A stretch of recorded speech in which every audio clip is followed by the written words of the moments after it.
पहला। बूढ़ा बोला, हे दैत्यराज, आप ध्यान से मेरी कहानी सुने। यह कोई साधारण हिरणी नहीं है, बल्कि मेरी पत्नी है। जब यह 12 वर्ष की थी तो इसके साथ मेरा विवाह हुआ, परंतु विवाह के 30 वर्ष के बाद भी हमें कोई संतान नहीं हुई। पुत्र मोह में मैंने अपनी दासी से विवाह कर लिया। कुछ समय बाद दासी से मुझे पुत्र की प्राप्ति हुई। पुत्र प्राप्ति के बाद मेरी पत्नी दासी और मेरे पुत्र से द्वेष रखने लगी। संयोगवश मुझे किसी कार्य हेतु अन्य देश को जाना पड़ा। मैंने अपनी पत्नी से कहा कि मेरे पीछे इन दोनों की अच्छी तरह देखभाल करना। द्वेष भावना के चलते मेरी पत्नी जादू टोना सीखने लगी। मेरे जाने के बाद उस दुष्ट ने अपने जादू से मेरे बच्चे को बछड़ा बना दिया और उसे मेरे नौकर ग्वाले को सुपुर्द कर दिया और कहा कि इसे अपने घर ले जाकर अच्छे से देखभाल करना। इसी प्रकार उसने मेरी दासी को जादू के प्रभाव से गाय बना दिया और उसे भी ग्वाले के घर भेज दिया। 1 वर्ष बीतने के उपरांत मैं विदेश से वापस लौटा। हे दैत्यराज, विदेश से वापस आकर मैंने अपनी पत्नी से अपने पुत्र और उसकी मां के बारे में पूछा। उसने कहा कि तुम्हारी दासी की मृत्यु हो गई है और तुम्हारे पुत्र को मैंने 2 महीने से नहीं देखा। मालूम नहीं वह कहां चला गया। मुझे अपनी दासी के मरने का बड़ा अफसोस हुआ, परंतु मुझे आशा थी कि कभी ना कभी पुत्र से मेरी भेंट हो जाएगी। इसी बीच काफी दिन गुजर गए। मेरी दुष्ट पत्नी ने एक षड्यंत्र रचा। उसने मुझसे कहा कि हमारे गांव में एक तांत्रिक है। उसने मुझे कहा है कि यदि हम एक गाय की बलि देंगे तो तुम्हारा पुत्र वापस लौट आएगा। पुत्र मोह में मैंने अपनी पत्नी की बात मान ली और मैंने ग्वाले से गाय मंगवाई। वह गाय कोई और नहीं बल्कि मेरी दासी ही थी, जिसे मेरी दुष्ट पत्नी ने गाय बना दिया था। मैंने जैसे ही तलवार उठाई, वह बड़े ही करुणापूर्ण स्वर में डकने लगी और उसकी आंखों से आंसू की धारा बहने लगी। उसका यह हाल देखकर मुझे उस पर दया आ गई, परंतु रुष्ट होकर मेरी पत्नी ने कहा, यदि बलि नहीं दी तो हमारा पुत्र वापस नहीं लौटेगा। विवश होकर मैंने उसका सर धड़ से अलग कर दिया। राक्षस ने है राण होकर कहा, तुमने अपनी ही दासी को मार डाला। हे दैत्यराज, जब मैंने गाय के रूप में मौजूद दासी का सर धड़ से अलग किया तो उससे सिर्फ अंतयां निकली। मेरी कुटिल पत्नी ने कहा, स्वामी, हमारी बलि तांत्रिक को स्वीकार नहीं होगी। यह तो बिल्कुल ही दुर्बल गाय है। पुत्र मोह में मैं उस ग्वाले पर नाराज होते हुए बोला कि गाय को ऐसी दशा में क्यों रखा कि ऐसी दुबली पतली हो गई। मेरी कुर्बानी करने के लिए कोई बछड़ा ही ले आओ, किंतु वह मोटा ताजा होना चाहिए। ग्वाला शीघ्र ही एक मोटा ताजा बछड़ा ले आया। मुझे मालूम न था कि यह बछड़ा मेरा ही पुत्र है। उसे देखकर मेरे हृदय में प्रेम उमड़ने लगा और वह बछड़ा मुझे देखते ही मेरे पैरों पर गिर पड़ा। उसकी आंखों से आंसू बहने लगे। मेरा हृदय व्याकुल हो उठा और मैंने ग्वाले से कहा कि इस बछड़े को वापस ले जा, परंतु मेरी दुष्ट पत्नी फिर भी उसी बछड़े को मारने के लिए जोर देती रही। किंतु इस बार मैंने उसकी परवाह नहीं की और बछड़े को वापस कर दिया। हे दैत्यराज, अगले दिन वो ग्वाला भागता हुआ मेरे पास आया और उसने एकांत में मुझसे कहा, मालिक, मेरी बेटी जादू टोने में प्रवीण है। कल जब मैं उस बछड़े को वापस लेकर गया तो वह उसे देखकर हंसी भी और रोई भी। मैंने उससे इस विचित्र बात का कारण पूछा तो उसने कहा, जिस बछड़े को आप जिंदा वापस लाए हो वह हमारे मालिक का बेटा है, इसलिए मैं प्रसन्न हुई। इसके पहले इसकी मां की कुर्बानी दी गई थी, इसलिए मैं रोई। हमारे मालिक की पत्नी ने इन मां बेटे को काले जादू के प्रभाव से गाय और बछड़ा बना दिया था। मैंने जो अपनी बेटी के मुंह से सुना वो आपको बता दिया। मालिक, इतना सुनते ही मेरी रूह कांप उठी। फिर मैं ग्वाले के साथ उसके घर चला गया। मैंने उस लड़की से कहा, क्या तुम इस बछड़े को फिर से मनुष्य का रूप दे सकती हो? उसने कहा, निश्चय ही मैं उसे दोबारा मनुष्य बना सकती हूं। अगर तुम ऐसा कर दो तो मैं तुम्हें अपनी सारी धन संपदा दे दूंगा। लड़की ने मुस्कुराकर कहा, हम लोग आपके सेवक हैं। मालिक, मुझे कोई धन संपदा नहीं चाहिए, किंतु बछड़े को मनुष्य रूप मैं 2 शर्तों पर दूंगी।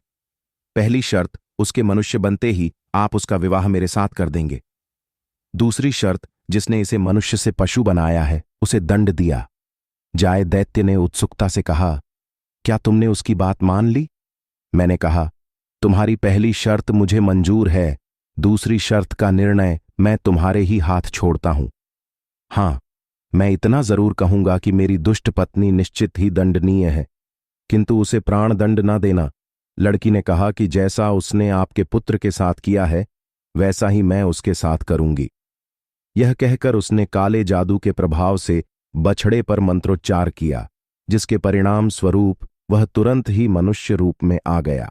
भावुक होकर मैंने अपने पुत्र को गले से लगा लिया।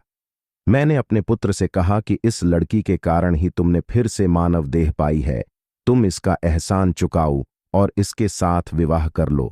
पुत्र ने सहर्ष मेरी बात मानी। लड़की ने इसी प्रकार मेरी पत्नी को हिरनी का रूप दे दिया और मेरे पुत्र ने उस कन्या के साथ विवाह किया, परंतु दुर्भाग्यवश थोड़े ही समय के बाद उसकी मृत्यु हो गई। मेरे पुत्र को इतना दुख हुआ कि वह देश छोड़कर कहीं चला गया। बहुत दिनों तक मुझे उसका कोई समाचार नहीं मिला और मैं अपने पुत्र की खोज में निकल पड़ा। राक्षस ने भावुक होकर कहा, क्या तुम्हें तुम्हारा पुत्र मिला नहीं? दैत्यराज, उसका कोई समाचार नहीं मिला, इसलिए मैं उसे ढूंढने निकला हूं। मुझे किसी पर इतना भरोसा नहीं था कि अपनी हिरनी बनी हुई पत्नी को उसके पास छोड़ता, इसलिए मैं इसे अपने साथ लिए हुए एक देश से दूसरे देश अपने पुत्र की खोज में घूमता हूं। यही मेरी और इस हिरनी की कहानी है। अब आप स्वयं निर्णय लें कि यह घटना विचित्र है या नहीं। दैत्य ने कहा, निसंदेह यह घटना विचित्र है। मैं व्यापारी के अपराध का 1/3 हिस्सा माफ करता हूं। तभी 2 कुत्तों वाला दूसरा बूढ़ा दैत्य के पास आया और बोला, हे दैत्यराज, मैं भी अपनी और इन 2 कुत्तों की कहानी आपके सम्मुख रखना चाहता हूं। यदि यह पहली कहानी से भी अच्छी हो तो आशा है कि आप व्यापारी के अपराध का 1/3 भाग और क्षमा कर देंगे। दैत्य ने कहा, अगर तुम्हारी कहानी पहली कहानी से अधिक विचित्र हुई तो मैं तुम्हारी बात जरूर मानूंगा। यदि कहानी अच्छी नहीं हुई तो तुम प्राणदंड के लिए तैयार रहना। दूसरे बूढ़े ने कहा, हे दैत्यराज, ये दोनों काले कुत्ते मेरे सगे भाई हैं। हमारे पिता ने मरते समय हम तीनों भाइयों को 3000 अशर्फियां दी थीं। हम लोग उन मुद्राओं से व्यापार चलाने लगे। मेरे बड़े भाई को विदेशों में जाकर व्यापार करने की इच्छा हुई। उसने अपना सारा माल बेच दिया। उसने जो वस्तुएं विदेशों में महंगी बिकती थीं, उन्हें यहां से खरीदा और व्यापार करने चल दिया। इसके लगभग 1 वर्ष के बाद मेरी दुकान पर एक भिखारी आकर बोला, भगवान तुम्हारा भला करे। मैंने उस पर ध्यान नहीं दिया और कहा, भगवान तुम्हारा भी भला करें। उसने कहा, क्या तुमने मुझे पहचाना नहीं? मैंने उसे ध्यानपूर्वक देखा और फिर उसे गले लगाकर फूट फूट कर रोने लगा। मैंने कहा, भैया, मैं तुम्हें ऐसी दशा में कैसे पहचानता? फिर मैंने उसके परदेश के व्यापार का हाल पूछा तो उसने सारी विपदा जाए कह सुनाई। उसकी बातें सुनकर मैं अपने सभी काम भूल गया। मैंने उसे स्नान कराया और अच्छे वस्त्र मंगाकर उसे पहनाए। फिर मैंने अपना हिसाब देखा तो मालूम हुआ कि मेरे पास 6000 अशर्फियां हो गई हैं। मैंने 3000 मुद्राएं अपने भाई को देते हुए कहा कि तुम पिछली हानि भूल जाओ और इन 3000 से नए सिरे से व्यापार करो। उसने मुद्राओं को सहर्ष स्वीकार किया और नए सिरे से व्यापार करने लगा। हे दैत्यराज, कुछ दिनों बाद मेरे छोटे भाई की भी इच्छा हुई कि वह विदेश जाकर व्यापार करें। मैंने उसे बहुत मना किया, परंतु उसने मेरी एक ना मानी। उसने मुझसे विदा लिया और एक कारवाह जो विदेश जा रहा था वह उनके साथ दूसरे देश के लिए निकल गया। 1 वर्ष के बाद मेरे बड़े भाई की तरह वह भी अपनी सारी जमा पूंजी गंवाकर मेरे पास लौट आया। मैंने अपने छोटे भाई की भी सहायता की और उस वर्ष जो 3000 मुद्राएं मुझे व्यापार में लाभ के रूप में प्राप्त हुई थीं, वो उसे दे दी। वह भी नगर में पहले की तरह व्यापार करने लगा। कुछ समय बीता ही था कि मेरे दोनों भाइयों ने मुझसे कहा, हम तीनों भाई विदेश जाकर व्यापार करेंगे। मैंने साफ इनकार कर दिया, परंतु दोनों मेरे साथ बहस करने लगे। इसी बहस में 5 वर्ष बीत गए। इस अवधि में उन्होंने मेरा जीना मुश्किल कर दिया। अंत में तंग आकर मैंने उन दोनों की बात मान ली। मैंने व्यापार के लिए आवश्यक वस्तुएं मोल लीं और अपने भाइयों के साथ हुई घटना से सीख लेते हुए घर के प्रांगण में एक गड्ढा खोदकर कुछ मुद्राएं गाड़ दी। हे दैत्यराज, हम तीनों भाई व्यापार करने एक रहस्यमयी टापू पर जा पहुंचे। वहां जाकर हम व्यापार करने लगे। काफी समय बीत गया और हमें व्यापार में बहुत लाभ हुआ। फिर हमने उस देश की बहुत सी अच्छी वस्तुएं अपने देश में बेचने के मंतव्य से मोल ली। जब हम जहाज पर वापस आने के लिए तैयार हुए तो एक अत्यंत सुंदर स्त्री फटे पुराने कपड़े पहने मेरे सामने आई। उसने जमीन पर गिरकर मुझे सलाम किया, मेरा हाथ चूमा और मुझसे निवेदन किया कि मेरे साथ विवाह कर लो। मैंने इस बात को उचित ना समझा और इनकार कर दिया, परंतु वह गिड़गिड़ा नहीं लगी। अंत में मुझे उसकी निर्धनता पर दया आ गई और मैंने उसे पत्नी के रूप में अपने साथ जहाज पर चढ़ा लिया। मैंने रास्ते में देखा कि वह केवल सुंदर ही नहीं, अत्यंत बुद्धिमता भी है। इस कारण मैं उससे बहुत प्रेम करने लगा, किंतु मेरे इस सौभाग्य को देखकर मेरे दोनों भाइयों को ईर्ष्या होने लगी। उनका द्वेष यहां तक बढ़ गया कि एक रात जब हम दोनों सो रहे थे तो उन्होंने हमें समुद्र में फेंक दिया। दैत्य ने कहा, फिर तुम्हारी जान कैसे बची और क्या तुम्हारी पत्नी जीवित है? हे दैत्यराज, समुद्र में गिरने से मैं बेहोश हो गया। अगले दिन सुबह जैसे ही मेरी आंख खुली, मैंने देखा कि मैं एक किनारे पर लेटा हुआ हूं और मेरी पत्नी ने राजकुमारी जैसे वस्त्र पहन रखे थे। उसने मुझसे कहा कि मेरे कारण ही तुम्हारी जान बची है। मैं वास्तव में एक परी हूं। जब मैंने तुम्हें देखा तो मैं तुम्हारे यवन और सौंदर्य को देखकर तुम पर मोहित हो गई, किंतु मैं तुम्हारे भाइयों पर अत्यंत कुपित हूं और उन्हें जिंदा नहीं छोड़ूंगी। मैंने भावुक होकर कहा, तुम मेरे भाइयों को जान से ना मारो, उन्होंने मुझे बड़ा कष्ट दिया है, परंतु मैं यह नहीं चाहता कि उन्हें ऐसा कठोर दंड दिया जाए। मैं उसे समझा ही रहा था कि उसने एक ही क्षण में मुझे आकाश मार्ग से मेरे घर की छत पर पहुंचा दिया और स्वयं अंतर्ध्यान हो गई। मैंने गड्ढे में छुपाई हुई 3000 मुद्राएं बाहर निकाली। दैत्य ने कहा, लेकिन वो परी कहां चली गई? हे दैत्यराज, मैं व्यापार के सिलसिले में घर से बाहर चला गया। शाम को जब मैं वापस लौटा तो मैंने देखा कि मेरे घर के अंदर 2 काले कुत्ते मौजूद हैं। मुझे देखकर वे दुम हिलाते हुए मेरे पास आए और मेरे पांव पर सर रखकर लौटने लगे। उसी समय वह परी मेरे घर में आई और मुझसे बोली कि इन कुत्तों को देखकर घबराना नहीं, ये दोनों तुम्हारे भाई हैं। मैंने दुखी होकर परी से पूछा कि ये कुत्ते कैसे बन गए? मैंने तुम्हारे भाइयों को जादू के प्रभाव से 10 वर्ष के लिए कुत्तों की योनि दी है। जब 10 वर्ष बीत गए तो मैं अपने भाइयों को साथ लेकर परी की खोज में निकल पड़ा और मेरा सारा जीवन इसी में चला गया। हे दैत्यराज, आपको मेरी कहानी अद्भुत लगी या नहीं? दैत्य ने कहा, वास्तव में तेरी अब बीती बड़ी ही अद्भुत है। मैं व्यापारी के अपराध का 2/3 भाग भी माफ करता हूं। तभी तीसरा बूढ़ा बोला कि अब मैं भी अपना वृत्तांत आपसे कह रहा हूं। यदि आप इसे भी अद्भुत पाएं तो कृपया व्यापारी के अपराध का बाकी 1/3 भाग भी क्षमा कर दें। दैत्य ने हामी भर दी। तीसरे बूढ़े ने कहा, हे दैत्य सम्राट, यह खच्चर मेरी पत्नी है। दरअसल मैं एक व्यापारी था। एक बार मैं व्यापार के सिलसिले में परदेश गया। जब मैं वापस लौटा तो मैंने देखा कि मेरी पत्नी मेरे नौकर के साथ प्रेमाला कर रही है। यह देखकर मेरे क्रोध की सीमा ना रही।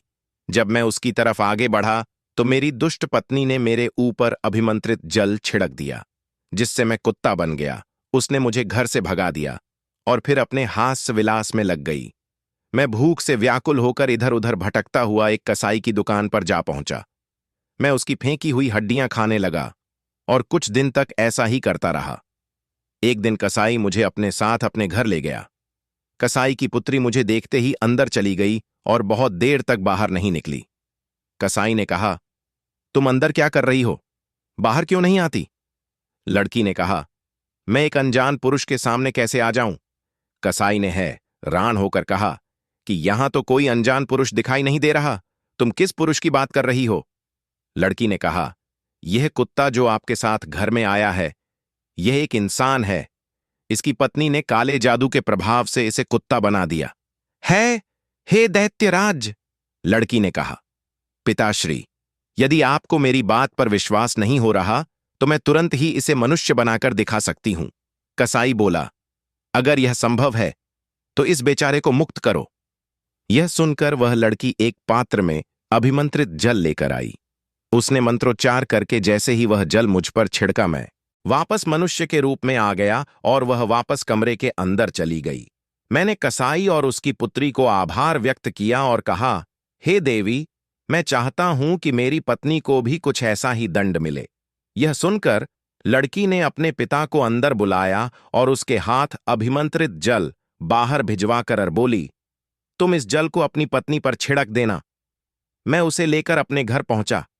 मैंने देखा कि मेरी पत्नी सो रही है और मैंने अभिमंत्रित जल के छींटे उसके मुंह पर मारे और वह खच्चर बन गई, और तब से मैं इसे इसी रूप में अपने साथ लिए घूमता हूं। यह सुनकर दैत्य को बड़ा आश्चर्य हुआ। उसने खच्चर से पूछा कि क्या यह बात सच है। खच्चर ने सिर हिलाकर संकेत दिया कि बात सच्ची है। तत्पश्चात दैत्य ने व्यापारी के अपराध का बचा हुआ तिहाई भाग भी क्षमा कर दिया और वहां से चला गया। व्यापारी उन तीनों बूढ़ों के चरणों में गिर पड़ा। वे लोग उसे आशीर्वाद देकर अपनी अपनी राह चले गए और व्यापारी भी अपने घर लौट गया। कहानी अच्छी लगी तो कमेंट में जय भोलेनाथ जरूर लिखें। ब्रह्म दैत्य के भूतों के पास क्यों गया? ब्राह्मण और फिर क्या हुआ? बहुत समय पहले की बात है। बंगाल के एक सुदूर गांव में एक निर्धन ब्राह्मण अपनी पत्नी के साथ बहुत तंग हाली में रह रहा था। दोनों घर घर जाकर भिक्षा मांगते, तब कहीं जाकर उन्हें रोटी नसीब होती। एक बार ब्राह्मण गांव के जमींदार के घर भिक्षा मांगने पहुंचा। जमींदार के कुछ सेवक उसे गांव के बाहर मौजूद एक विशाल वट वृक्ष के बारे में बता रहे थे, जिसमें बहुत से भूतों का डेरा था। उन्होंने बताया कि गांव के कुछ बहादुर आदमी पेड़ के पास गए, लेकिन उनमें से एक भी जीवित नहीं लौट सका। सबकी गर्दन बुरी तरह से मरोड़ दी गई थी और उनके शव पेड़ के नीचे पड़े हुए मिले थे। तब से रात में उस पेड़ के आसपास वाला स्थान सुनसान रहता है। केवल कुछ चरवाहे दिन में अपनी गाय भैंस चराने वहां जाते हैं। द्वार पर खड़ा ब्राह्मण पूरी बातचीत सुन रहा था। जमींदार इस बात को लेकर बेहद परेशान हो गया। तभी जमींदार ने घोषणा करते हुए कहा कि जो भी व्यक्ति सूर्यास्त के बाद वहां जाकर वट वृक्ष की एक टहनी तोड़कर लाएगा, उसे बिना लगान 100 बीघे जमीन पुरस्कार में दी जाएगी। द्वार पर खड़ा ब्राह्मण जमींदार की पूरी बात सुन रहा था।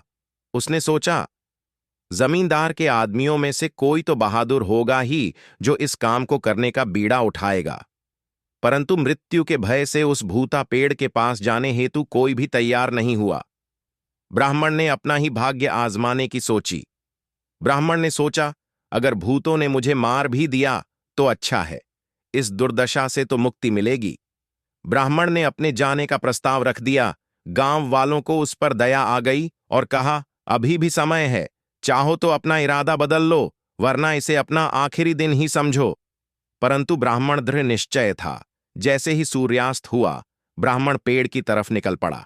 कांपते हुए वह एक बकुल वृक्ष के नीचे रुका, जो वट वृक्ष से केवल 10 कदम पहले था। बकुल के पेड़ पर एक ब्रह्म दैत्य रहता था। अब ब्रह्म दैत्य उस गरीब और कमजोर ब्राह्मण का हौसला देखकर बहुत प्रभावित हुआ। ब्रह्म दैत्य ने कहा, ऐ ब्राह्मण, क्या तुम्हें डर लग रहा है? बोल, क्या चाहते हो? मैं तुम्हारी सहायता करूंगा। ब्राह्मण ने डरते हुए ब्रह्म दैत्य से कहा, मैं जमींदार को दिखाने के लिए भुता पेड़ से एक टहनी तोड़ने आया हूं। मैं बहुत गरीब हूं। यदि मैं यह कार्य कर पाया तो मुझे 100 बीघा जमीन बिना लगान दिए इनाम में मिल जाएगी, परंतु मुझे वहां जाने से बहुत डर लग रहा है। अगर तुम मेरी मदद करो तो मैं आजीवन तुम्हारा आरणी रहूंगा। ब्रह्म दैत्य ने हामी भरते हुए कहा, चलो मेरे साथ, मैं तुम्हें वट वृक्ष तक ले चलता हूं। ब्राह्मण की तो जान में जान आ गई, क्योंकि वह ब्रह्म दैत्य की शक्ति से भली भांति परिचित था। ब्राह्मण ने अपना सिर ऊंचा उठाया और ब्रह्म दैत्य के संग वहां पहुंचकर अपनी आरी बाहर निकाल ली। तभी 100 से भी ज्यादा भूत जाने कहां से बाहर निकल आए और ब्रह्म दैत्य ने उन्हें बीच में ही रोक लिया और उनसे कहा कि वे ब्राह्मण को पेड़ की एक टहनी काट लेने दें। भूत ब्रह्म दैत्य का बहुत आदर करते थे। उनमें से एक भूत ने टहनी काटकर ब्राह्मण को दे दी। ब्राह्मण टहनी लेते ही जमींदार के घर की ओर भागा। जमींदार टहनी देखकर दंग रह गया। अगले दिन जैसे ही सुबह हुई, जमींदार अपने आदमियों के साथ पेड़ के पास गया। जब उन्होंने देखा कि टहनी सचमुच उसी भूत है, पेड़ की है, तो उन लोगों को बड़ा आश्चर्य हुआ। जमींदार ने अपना वादा निभाया और उस निर्धन ब्राह्मण को 100 बीघा जमीन दे दी। ब्राह्मण को जो जमीन मिली थी, उसमें धान की फसल कटने के लिए तैयार खड़ी थी, पर ब्राह्मण ना तो खेतीबाड़ी जानता था और ना ही उसके पास कोई साधन था। ब्राह्मण एक बार फिर बकुल के पेड़ के पास गया और बोला, हे ब्रह्मदैत्य, अब तुम ही मुझे बचा सकते हो, मेरी सहायता करो। ब्रह्मदैत्य ने कहा, बोलो क्या मदद चाहते हो। मुझे जो खेत मिला है उसमें धान कटाई के लिए तैयार है, परंतु मेरे पास उसे काटने का कोई साधन नहीं है। मेरी मदद करो, वरना मैं बर्बाद हो जाऊंगा। ब्राह्मण उस ब्रह्मदैत्य के आगे हाथ जोड़कर रोने लगा। ब्रह्मदैत्य को ब्राह्मण पर दया आ गई और उसने कहा, मैं तुम्हारी सारी फसल कटवा दूंगा। तुम आज रात 100 दरादियां इकट्ठी करके बकुल के पेड़ के नीचे रख देना। इतना सुनते ही ब्राह्मण गांव की तरफ भागा और गांव वालों से 100 दरादियां लेकर बकुल के पेड़ के पास आ पहुंचा। ब्राह्मण ने दरादियां वहीं रख दी और झोपड़ी में चला गया। जब सारा गांव गहरी नींद में डूबा था, तब ब्रह्मदैत्य ने वटवृक्ष से 100 भूतों को बुलाया और उन्हें आदेश देते हुए कहा कि ब्राह्मण का धान काटकर बोरियों में भर दिया जाए। सभी भूत दरात लेकर खेत की तरफ निकल पड़े। सूर्योदय से पहले भूतों ने फसल काटकर उन्हें बोरियों में भर दिया और वहां से चले गए।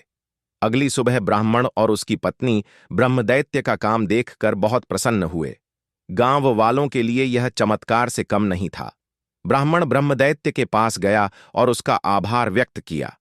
ब्रह्मदैत्य ने कहा, हे ब्राह्मण देवता, मैं और मेरे सभी भूत साथी इस भूत योनि से थक चुके हैं, हमारी मुक्ति करवा दो। ब्राह्मण ने एक विशाल यज्ञ का आयोजन किया, जिसके परिणाम स्वरूप ब्रह्मदैत्य और उन सभी भूतों की मुक्ति हो गई।